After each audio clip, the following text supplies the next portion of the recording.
At sa mga hahabol sa pagbiyahe ngayong undas, alamin na natin ang magiging lagay ng panahon mula kay Amor La Rosa ng GMA Integrated News Weather Center.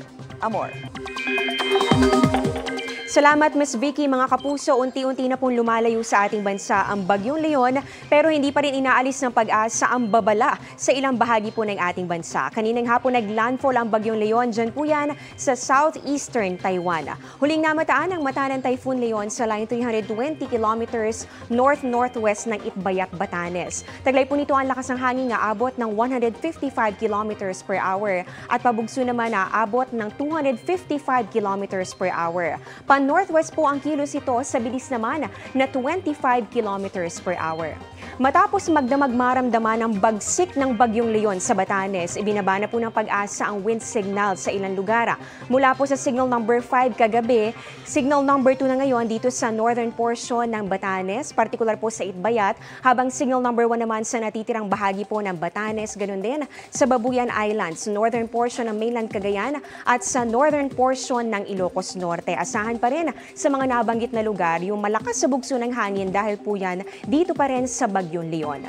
Pagkatapos tawirin ang Taiwan, pipihit na po itong Bagyong Leon pa northeast at babaybayin po nito itong Taiwan Strait hanggang sa tuluyan na po yung makalabas ng Philippine Area of Responsibility anumang oras ngayong gabi o kaya naman po ay bukas ng madaling araw. At kahit po nasa Taiwan na po yan ay sako pa rin po ito ng ating Philippine Area of Responsibility. Ramdam pa rin po ang epekto ng bagyo at nung trough o yung extension na tinatawag po natin na buntot nito at umaabot pa rin yan dito po sa ilang bahagi pa ng ating bansa. Base sa datos ng Metro Weather, mataas pa rin po ang tsansa ng ulan sa malaking bahagi po ng Northern at ng Central Luzon, ganoon din dito sa Calabarzon, Mimaropa at ilang bahagi ng Bicol Region. May mga malalakas sa pag-ulan pa rin, ito po yung nagkukulay orange at ibig sabihin po yan heavy rains, inaasahan po yan dito sa may Ilocos Region, pababa po dito sa may bahagi ng Mindoro at Palawan. May tsansa rin po ng ulan sa Visayas at ganoon din sa Mindanao, gaya na lamang dito sa Panay at pati na rin po sa Negros Islands, pati na rin dito sa may eastern and central portions ng Visayas, pati na rin sa ilang bahagi po ng Mindanao. Inaasahan po natin may mga malalakas sa pag-ulan, lalong-lalo na kapag may thunderstorms. Dito naman sa Metro Manila, may tsansa rin po ng ulan bukas, lalo na bago magtanghali at posibleng magpatuloy po yan hanggang hapon o kaya naman ay hanggang gabi.